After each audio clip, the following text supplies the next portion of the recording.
ఏంటది? చందనం రాసుకుంటే చల్లగా ఉంటుంది, నొప్పి త్వరగా తగ్గుతుంది. అబ్బా నిజమా? ఏంటి దాంట్లో కారం కలుపుకొచ్చావా?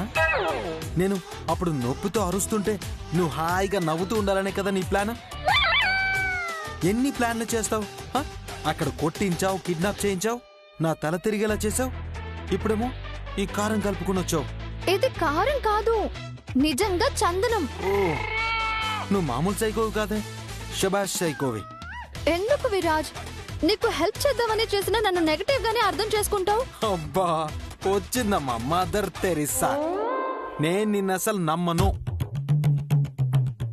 ఒక పని చెయ్యి, నీకు దెబ్బ తగిలింది కదా, ఫస్ట్ నేను నీకు రాస్తాను, ఆ తర్వాత నువ్వు నాకు రాయి. సరే తీసుకో. ఓకే చూడు, ఆలోచించుకో, కారం ఉంటుంది బాగా. రాయ్. ఓకే. మంట లేదు.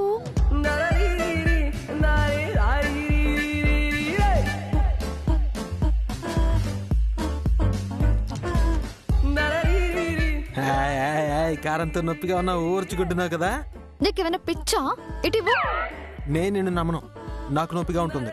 చల్లగా ఉంటుంది విరాజ్, ఒక్క నిమిషం ఉండు. ఇటివ్వు.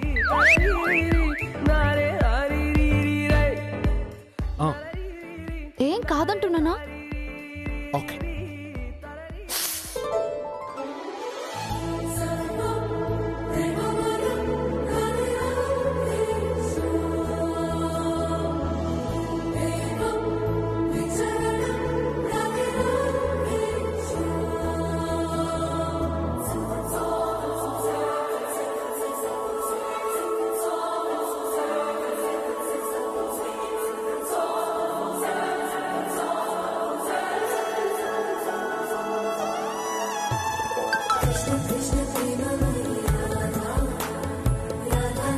ఓ షిట్ అన్నయ్య, నేను అర్జెంట్ గా వెళ్ళాలి. కాస్త రెస్ట్ తీసుకొని వెళ్ళొచ్చు కదా. ఓ వద్దమ్మా, నేను ఇక్కడ ఉంటే ఇంకేమేం ప్లాన్ చేస్తావు? నేనే ప్లాన్ చేస్తాను. అది కాదు విరాజ్. విరాజ్ రాక్ స్టార్, ఎలా ఉంది నీకు ఇప్పుడు? నీ హెల్త్ బాగుందా? తలకి దెబ్బ తగిలింది కదా, ఇప్పుడు ఎలా ఉంది? అంతా ఓకే కదా? Okay okay Mahi, okay. బాబు ఇప్పుడు పర్లేదా? అప్పుడే బయలుదేరావేంటి? Now I'm fine aunty. Engagement works కూడా పెండింగ్ పడిపోయాయి, so I have to go and take care of it. వెళ్ళొస్తాను. షిట్, మర్చిపోయాను.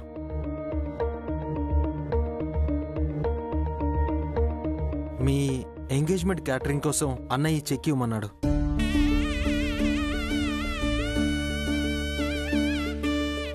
యాక్చువల్గా ఇది ఇవ్వడానికే వస్తున్నాను, ఇంతలో ఇదంతా జరిగిపోయింది.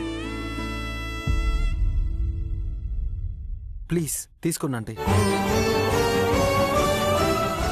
ఈ చెక్ నాకు కాదు బాబు, చైత్రకివ్వండి. తన వల్లే ఈ క్యాటరింగ్ నాకొచ్చింది.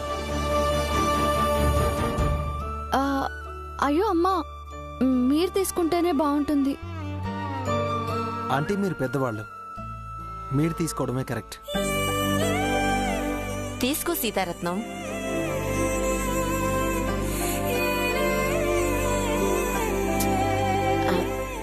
అది అది కాదమ్మా చైత్ర, మీరే తీసుకోవాలి. తీసుకోండి. తీసుకున్నా ఆంటీ.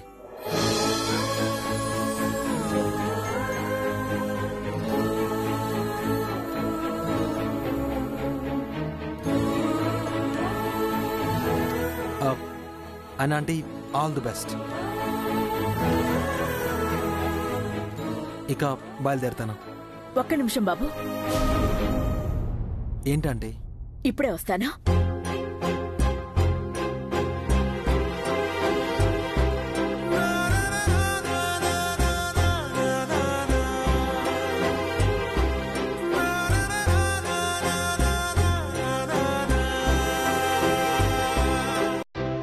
ఈ స్వీట్ తీసుకో బాబు. ఆంటీ నేను ఎక్కువగా స్వీట్స్ తినను. నువ్వెప్పుడొచ్చినా అలాగే వెళ్ళిపోతున్నావు, నీకేమీ పెట్టలేదు. ఈ పాయసం కొంచెమైనా తిను. తిను రాక్ స్టార్, కొంచెం ఎనర్జీ వస్తుంది.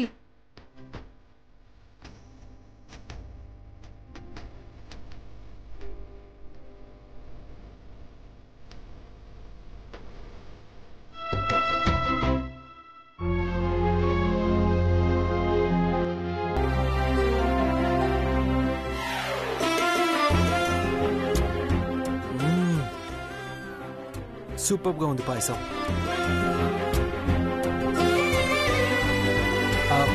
అన్నయ్య ఎంగేజ్మెంట్లో కూడా ఈ లెవెల్లో ఉంటే ఇంకా అదిరిపోతుంది. అలాగే బాబు. హలో, ఏంటి చూస్తున్నావు? వెళ్ళొస్తానంటీ. Bye Mahi. Bye rock star.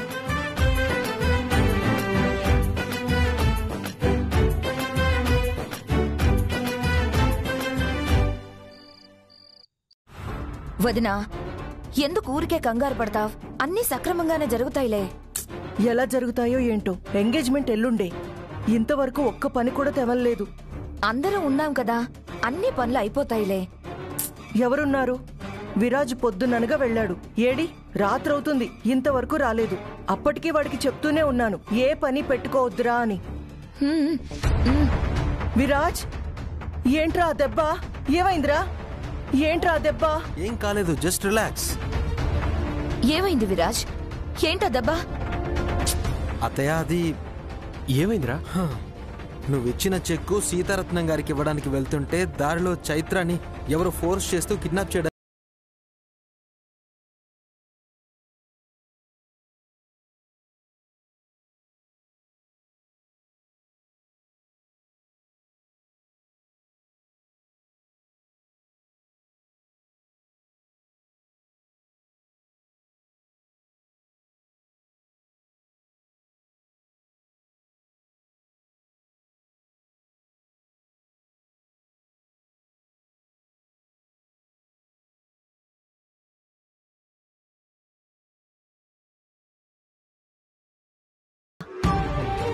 అయినా చిన్న దెబ్బే కదా అత్తయ్య, ఏం కాదు. అయినా ఎవర్రా పనిచేసింది? ఏమో అన్నయ్య. ఏముంది ఆనంద్, ఆ చైత్రకి తలబిరుసు ఎక్కువ కదా, ఎవడికో తలతెక్క సమాధానం చెప్పుంటుంది, వాడు తిరగబడుంటాడు అంతే. అత్తయ్య, అసలు అలా ఎలా అనుబుద్దయింది? ఒక ఆడపిల్లకి అలా అయితే అంత హార్ష్గా ఎలా మాట్లాడతావు? చైత్ర ప్లేస్ లో మన అమ్మాయి ఉంటే ఇలాగే మాట్లాడతావా? మన అమ్మాయి ఆ ప్లేస్ లో ఉండదా ఆనంద్? ఎందుకంటే మన స్టేటస్ కి అలా రోడ్లు పట్టుకొని తిరగం, ఇల్లంబుడ వెళ్లి పనులు చేసుకోం. ఎవరినెక్కడుంచాలో అక్కడే ఉంచుతాం. అత్తయ్య, పని చేసినంత మాత్రాన మనిషికి గౌరవం పెరుగుతుంది గాని తగ్గదు. చైత్ర గారు మన ఇంటికి టైంపాస్ కోసం రావట్లేదు, బతుకు తెరువు కోసం వస్తున్నారు.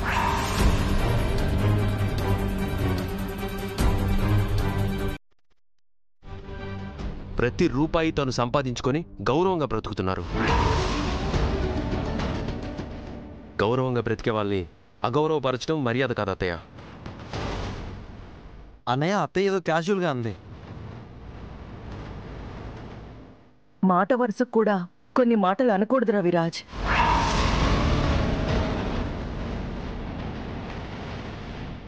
విరాజ్, నీకేమన్నా పెయిన్గా ఉంటే చెప్పరా, తలకి స్కానింగ్ చేద్దాం. నాకేం ప్రాబ్లం లేదన్నయ్య, బానే ఉన్నాను. ఇలాంటి దెబ్బల్ని అశ్రద్ధ చేయకూడదు నాన్న. మామ్, యూ డోంట్ వరీ, నాకెలాంటి పెయిన్ లేదు. ఇన్ కేస్ ఏదైనా పెయిన్ అనిపిస్తే అన్నయ్య చెప్పినట్టు స్కానింగ్ చేయించుకుంటాను, ఓకేనా? సరే నాన్న. సరే, ఇంకా బయట పనులేం పెట్టుకోవద్దు, వెళ్ళి రెస్ట్ తీసుకో. అలాగే అన్నయ్య. పద నాన్న, ఎప్పుడు తిన్నావో ఏంటో, తినేసి కాస్త టాబ్లెట్ వేసుకుందు గాని. ఐఎమ్ ఓకే మామ్, నాకేం కాలేదంటే నువ్వు కంగారు పడతావేంటి? ఈ విరాజ్ టైంకి వెళ్ళకపోయుంటే ఆ చైత్రని వాడెవడో ఎత్తుకుపోయుండేవాడు. ఈ ఇంటికి పట్టిన శని వదిలిపోయేది. ఛ!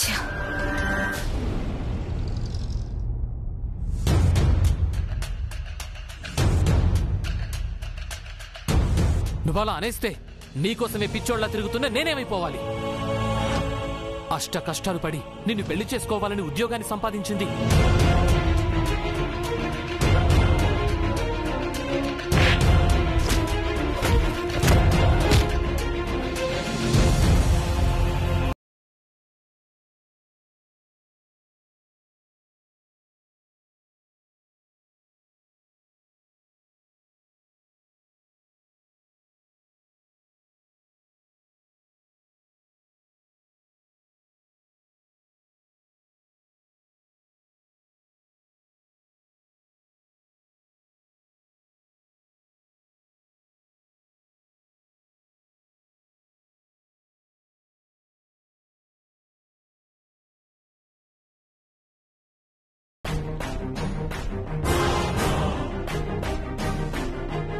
ఈ ఏరియా వాడా లేకపోతే ఎవరైనా తెలిసిన వాడా?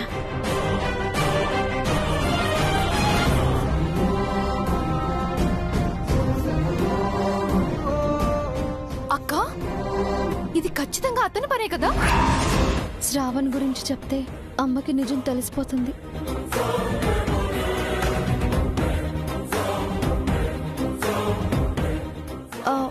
మహి, నీకిష్టం వచ్చినట్టు ఊహించుకోకు. ఆయన చిన్నపిల్లవి, ఇవన్నీ నీకెందుకే? అది కాదక్క, నేనేమన్నానని అలా కోపడుతున్నావు? అరవకుండా నోరు మూసుకొని లోపలికి వెళ్ళు. అది లోపలికి వెళ్ళమంటున్నానా? వెళ్ళు.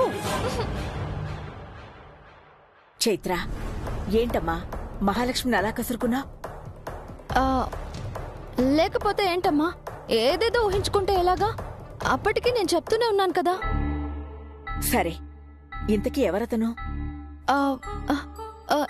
ఏమో అమ్మా, ఎవరో ఏ ఏరియా వాడో ఏమీ తెలీదు. అంతకు ముందే నన్ను వెంబడించాడు. అప్పుడే నేను వార్నింగ్ ఇచ్చాను. దాంతో అది మనసులో పెట్టుకుని వాడి మనుషులతో నా మీదకొచ్చేశాడు. అంతే. ఎంత దుర్మార్గులమ్మా!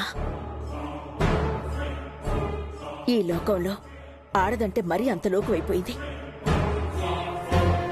అలాంటి వెధవల్ని నరికి పోగులు పెడితేనే కాని ఆడపిల్లల మీద అరాచకాలు అఘాయిత్యాలు తగ్గవేమో. మగాళ్లలో మంచోళ్ళు తగ్గిపోయారమ్మా, మృగాలు ఎక్కువైపోయారు. అందరూ కాదులేమ్మా, కొందరు అలా తయారయ్యారు. చైత్ర, వాడు మళ్ళీ రావచ్చేమో. ఎందుకైనా మంచిది పోలీస్ కంప్లైంట్ ఇద్దాం. అచ్చచ్చా, అవన్నీ ఏం అవసరం లేదమ్మా. విరాజ్ వాడికి బానే బుద్ధి చెప్పాడు. ఇంకోసారి వాడు నా జోలికి రాడు. కాని జాగ్రత్తమ్మా, నమ్మలేం. పగబట్టి మళ్ళీ రావచ్చేమో. నువ్విక నుంచి ఒక్కదానివే బయటికి వెళ్ళొద్దు. ఎవరినైనా తోడు తీసుకుని వెళ్ళమ్మా. అలాగే అమ్మా. సర్లే.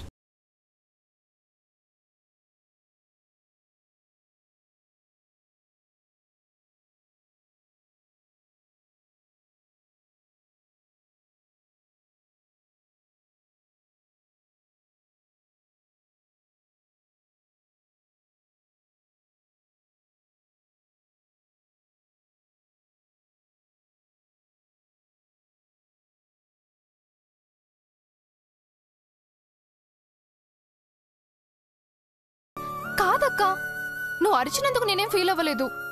మరి ఏంటే? ఆ సీతారత్నం గారి ముందు ఎందుకు అలా అన్నావు? అయ్యో, హడావిడిలో చైత్ర వాళ్ళకి ప్రసాదం ఇవ్వడం మర్చిపోయాను.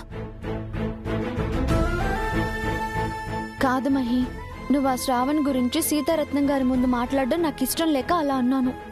అసలు శ్రావణ్ గురించి సీతారత్నం గారి దగ్గర మాట్లాడితే ఏమవుతుంది? ఆమెకేమైనా శ్రావణ్ తెలుసా?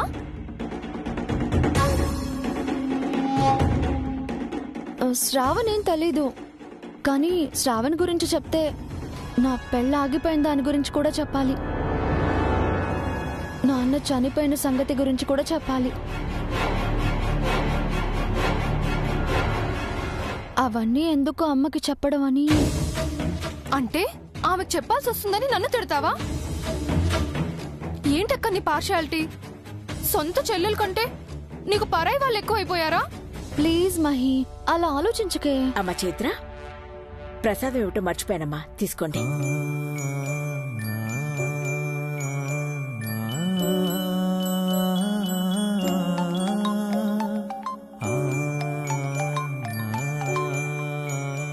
ఆనంద్ గారు ఫోన్ చేస్తున్నారు.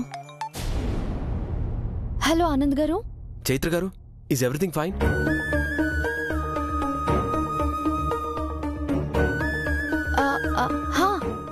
ఎవ్రీథింగ్ ఇస్ ఫైన్ అండి. విరాజ్ చెప్పాడు మీ మీద ఎవరు అటాక్ చేశారంట.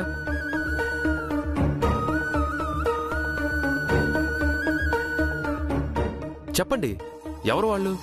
ఆనంద్ గారు, మీరంత సీరియస్ గా ఏం తీసుకోవద్దు. అయినా ఇష్యూ అంతా అయిపోయింది. విరాజ్ గారు బానే హ్యాండిల్ చేశారు. కాదండి, అంత జరిగితే ఇది చిన్న విషయం అంటారేంటి? ఎవరో చెప్పండి, నేను చూసుకుంటాను. ఆనంద్ గారు, రేపు మిమ్మల్ని కలుస్తాను కదా, అప్పుడు అంతా చెప్తాను. సరేనండి, జాగ్రత్త. మరి మీకేం దెబ్బలు తగలేదు కదా? నాకేం అవ్వలేదండి. సరేనండి, ఉంటాను.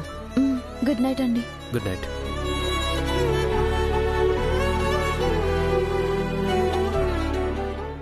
వారికి చెప్పొచ్చు కదక్కా. వాళ్ళ ఎంగేజ్మెంట్ హడావిడిలో ఉన్నారు, ఎందుకే వాళ్ళని ఇబ్బంది పెట్టడం? అవునమ్మా, కరెక్ట్ గా ఆలోచించావు. సరే సరే, లేట్ అవుతోంది, రండి భోంచెద్దురు గాని. సరే అమ్మా, పదవే.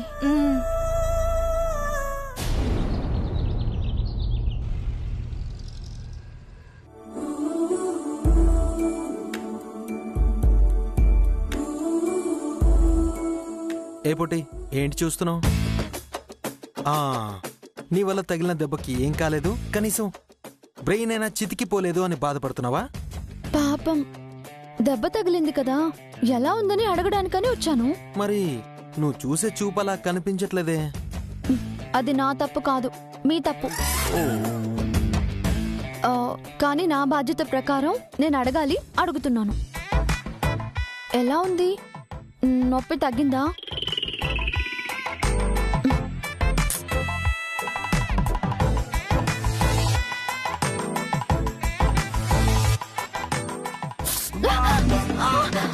ఏమైంది?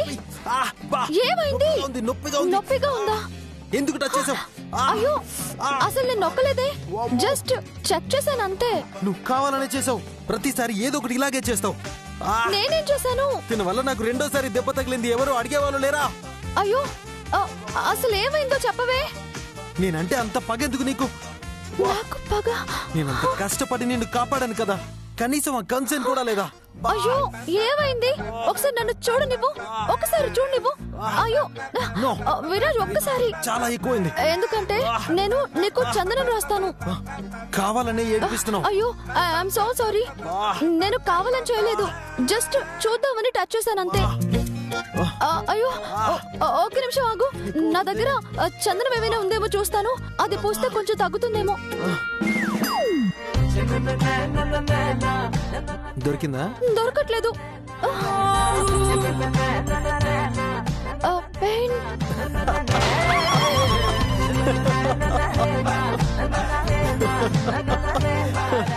నిన్ను ఈజీగా ఫూల్ని చేయొచ్చు. పెయిన్ లేదు, గీన్ లేదు, ఎప్పుడో తగ్గిపోయింది. నిన్ను